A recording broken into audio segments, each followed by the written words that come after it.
За нөгөө асуултанд та хариулсангүй.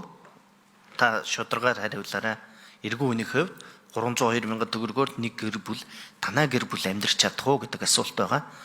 За энд асуулт хадтанд хариулчаарай. За хоёрдугаарт гэвэл үнэхээр яг амжиргаа сая зөв хэл хэллээ шүү дээ.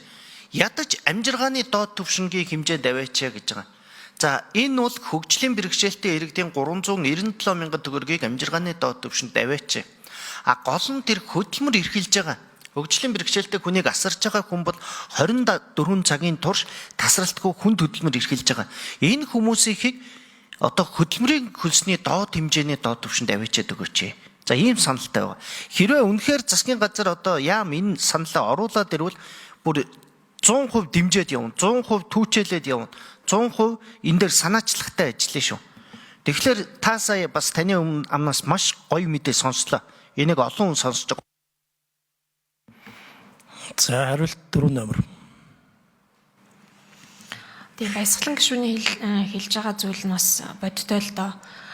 Нийт одоо улсын түвшинд халамж хавтгаарлаа гэж одоо ерөнхий яриа зүйл нь яг нийт шаардлагатай бүлэгт зориулагдсан нийгмийн халамжийн тэтгэврийг нэмэгдүүлэх, байнгын асаргаар шаардлагатай иргэдийн сарын тэтгэмжийг нэмэгдүүлэхэд төвөгтэй байдалд оруулдаг.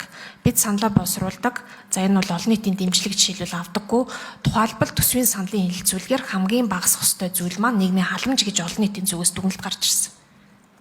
За энэ ямар учиртай вэ гэхээр өнөөдөр хүүхдийн мөнгө 1.6 их 80 цалинтай ээж хөтөлбөрт бас ингээд нийтлэг мөнгөн тусламжууд болон гэр бүлийг дэмжих чиглэлийн мөнгөн тусламжууд, халамжийн одоо мөнгөн тусламжууд нэг дор байгаа учраас энийгээ салгая гэдэг ийм зарчмын санал тавиад байгаа.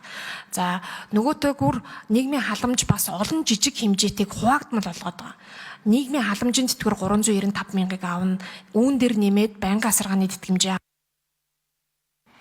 За гүйцэж хариулъя. 1 минут. 4 номер. За мөн түнчлэг хөнгөлт тусламжийн хэмжээ авна. Төлөө нүүрсний мөнгө гэж одоо жилд нэг удаа 140,000 төгрөг.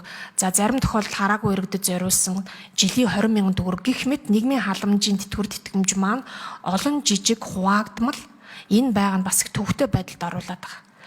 Тэгэхээр эдгээрийг нэгтгэхэд халамжийн тэтгэвэр тэтгэмжийг оновчтой түвшинд тогтоож зохистой хэмжээгээр олгоё л гэж байгаа. Гэхдээ ажил хөдөлмөр эрхлэх боломжтой байгаад ажил хөдөлмөр эрхлээгүй хүмүүст бол амжиргааны түвшин ядуу бол олгоё. Үгүй бол олохгүй амжиргааны түвшинтэй уялдуулъя гэдэг бас энэ зорилтыг оруулж ирж байгаа.